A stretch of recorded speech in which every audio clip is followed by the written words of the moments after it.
sobre a Quaresma de São Leão Magno, Papa.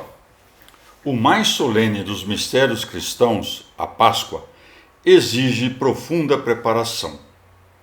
Caríssimos, dentre todas as solenidades cristãs, não ignoramos que o primeiro lugar é ocupado pelo mistério pascal. Para acolhê-lo digna e convenientemente, preparamo-nos pelas instituições do ano inteiro. No entanto, os dias atuais exigem o máximo de nossa devoção, porque estamos muito próximos desse sacramento infinitamente sublime da misericórdia divina. Nesses dias, pois, maiores jejuns foram decretados com acerto pelos santos apóstolos, sob a inspiração do Espírito Santo, a fim de que, assumindo nossa parte na cruz de Cristo, façamos alguma coisa naquilo que ele fez por nós, segundo as palavras do apóstolo. Se sofremos com ele, também com ele seremos glorificados. Romanos 8,17. Segura e certa é a espera da bem-aventurança prometida, onde existe participação da paixão do Senhor. Não existe ninguém, caríssimos, que seja impedido de ter parte nesta glória, pelas condições do tempo em que vive, como se a tranquilidade da paz estivesse vazia de ocasiões de virtude. O apóstolo, com efeito, nos ensina que todos os que quiserem viver com piedade em Cristo Jesus serão perseguidos. 2 Timóteo 3,12. É por isso que jamais faltará a aprovação da perseguição, se não faltar o exercício da piedade.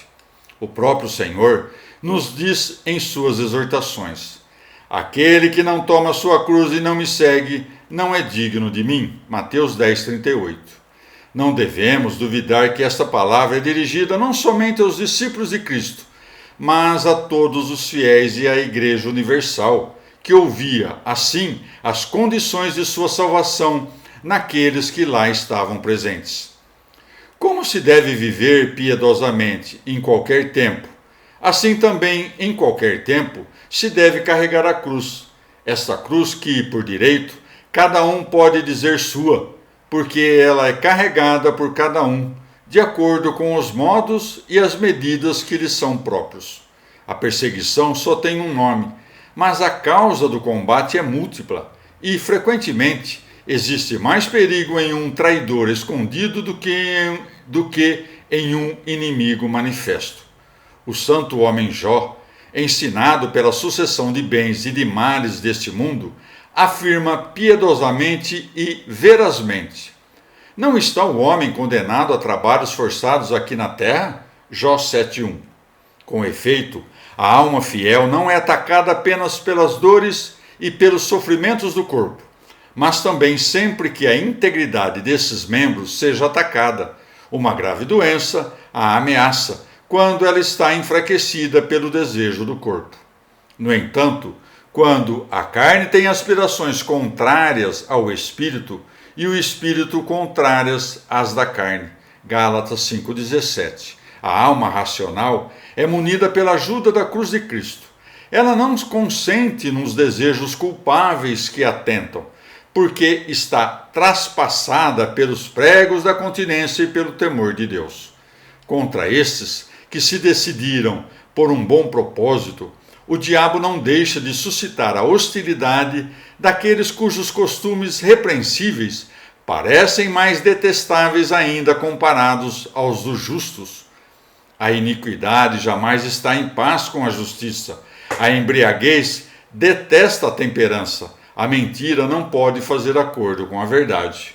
O orgulho não gosta da humildade, nem a petulância da moderação, nem a avareza da liberalidade.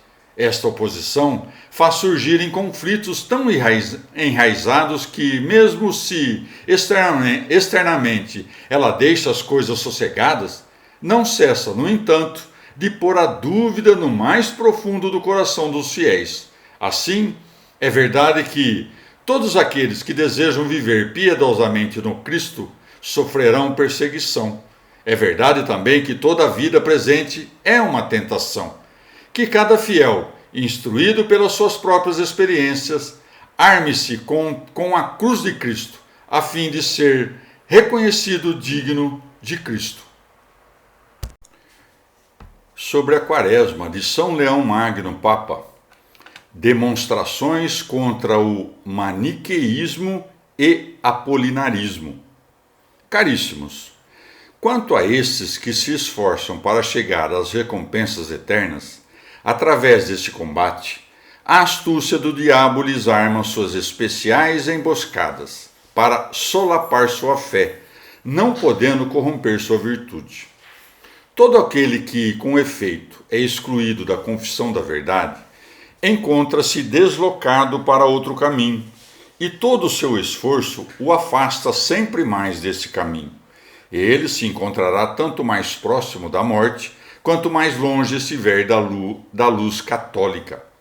O que também, em nossos dias, é experimentado por alguns, pelo seu descuido, pois, seguindo um erro outrora destruído e condenado, conceberam uma doutrina insensata, embora antiga. Eles ousam negar a dupla natureza de Cristo, dizendo seja que ele não possui um corpo verdadeiro, seja que a divindade foi transformada em corpo. Assim, ou de acordo com Manes, não existe nenhuma ressurreição daquele que também não padeceu. Ou, segundo Apolinário, a própria divindade do Verbo, sendo mutável, torna-se passível. Mas pensar nisto apresenta isto para os ouvidos do povo cristão, que outra coisa pode ser senão desmoronar as próprias bases da nossa religião e negar que o verdadeiro Filho de Deus seja verdadeiro Filho do homem? Ora, é somente sobre essa verdade que repousa a restauração do gênero humano, testemunhado pela lei, prometida pelos profetas e anunciada por todos os símbolos do Antigo Testamento, de tal modo que ninguém possa duvidar da realização desse grande sacramento da misericórdia divina, no momento pré-estabelecido, depois de ter sido prefigurado frequentemente durante muito tempo, devendo ser proveitoso para todos os séculos. Do fato de que o Verbo se fez carne, João 1,14, se deduz que no Cristo só existe uma pessoa, Deus e homem, de tal modo que em nenhuma de suas ações exista divisão das duas naturezas. No entanto, a verdade evangélica procura chamar frequentemente de Filho do homem aquele que se diz Filho de Deus. Dentre as coisas narradas, algumas são próprias da humanidade, outras da divindade, mas todas são relembradas sob o nome do Filho do homem. Poder-se-ia temer que uma fé dirigida a crer que o Senhor Jesus Cristo, nascido da Virgem Maria, é ao mesmo tempo Deus e homem, não hesitasse em confessar seja a humanidade em Deus, seja a divindade no homem, quando se encontram no Verbo da humildade verdadeira a humildade assumida, e na carne a verdadeira majestade de Deus que a assume.